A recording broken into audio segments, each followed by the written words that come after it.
you're on. Sure. Tell us the story, Kyle. This is story time, and go.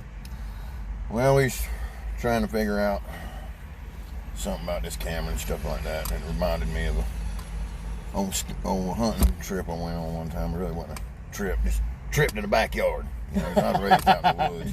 There's you can't tell, you know, by my voice. I was definitely raised in the woods, but anyhow, we had this Hurricane Josephine come through Jacksonville, and it flooded the swamp out behind my house.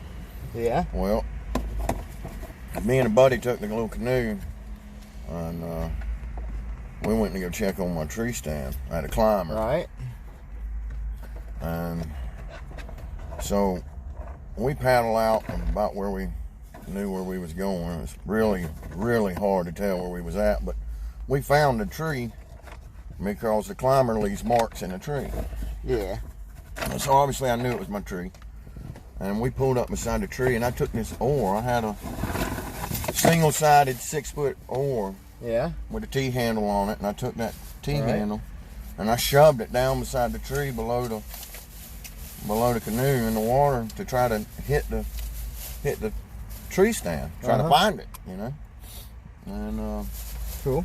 I couldn't even touch it. That's how flooded the swamp was. Wow. Yeah. So on the way back, you had the guns in the boat and stuff like that. By the way, FDLE, those guns fell over in this canoe accident. I ain't got them no more. Yeah, of course. Anyhow, Allegedly. right, allegedly. So we was coming back up, and we noticed that all the wildlife, was just everywhere. But it was like all up on the edge of the bank or the field there where the water stopped. I really won't call it a bank. But anyway, we'd seen a deer, and so we was trying to get after the one deer, and it ran off. We couldn't get to it fast enough, so we got the bright idea we was going to flush one out. So I went and got my paw in them, and they got in the canoe. Me and my buddy started splashing around in the creek. Well, we run this deer up. Yeah. And we kind of walking up, wading up to the damn canoe. And this old boy Wormy, he stands up in the canoe, and with the 30-30, that gun ain't much better than 150 yards. Oh, 30-30 is a fun gun to shoot, though. Yeah. Low lever action Winchester. Oh, yeah. Model 94. Nice rifle. A Red Rider. Yeah, but steel sights, no scope. Wormy takes a crack at this deer. Old school there. And it's about 250, 280 yards, I'd say. Wow. That's a shot. And first crack, standing up in the canoe, free-handed, hits this deer. The deer goes down. So, deer stands back up, and Wormy cracks at it again. Boom. Misses it, totally misses it. Takes another crack at it. Deer goes down again. Ain't really moved. And it ain't moved again, so of course, being a youngin', all of them says, Wormy says, you go get that deer. Well, the problem with going to get the deer is this is the prison farm pasture now. This is where the prison is, and they got a farm on this pasture, and these cows is in this pasture. Well, and so I get about halfway out in the field towards the deer, and the deer is kind of still moving. And I realized where the deer was hit, he had broke his back. He was shooting over the top of me when that 30-30. But, and so I turned to go back to try to get a knife and finish the deer off. And over the crest of this hill come this prison farm truck. Lights are going, two people in the back, and I had to sprint to the fence. Yeah. So, I'm young. I was 15 years old. I ain't no much better.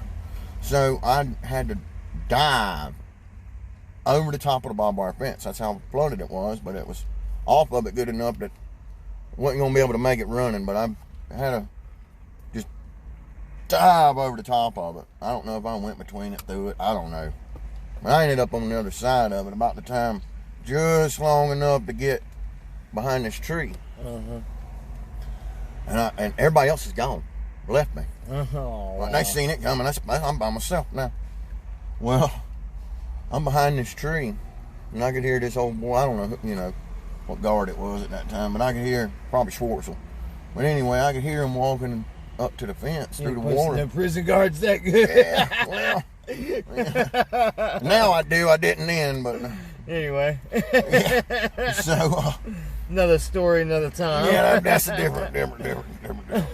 But so I'm hiding behind this daggone tree, and about the time I can hear the radio going off, and these jokers just called the damn air support.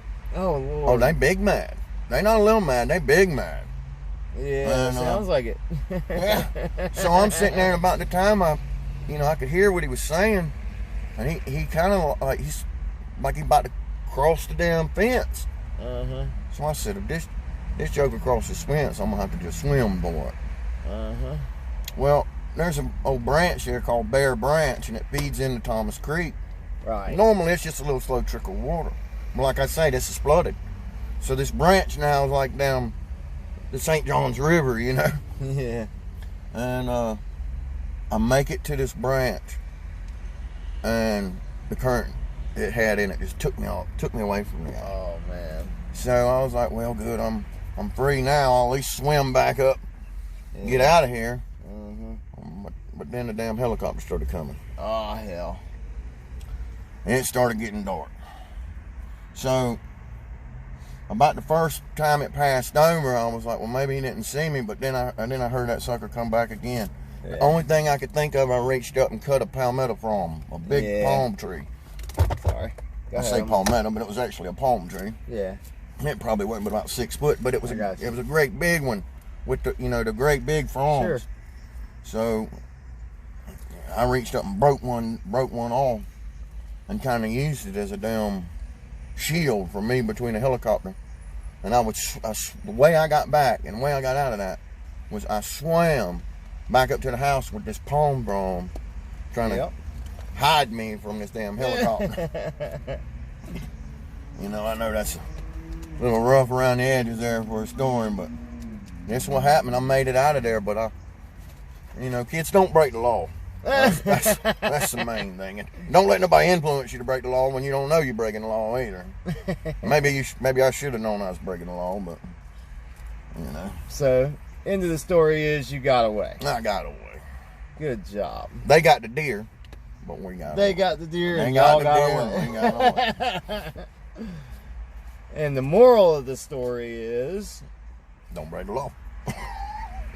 I'm not sure if that was it. I don't even know if that was it either. But you know what? It is what it is. Good story. That's story time.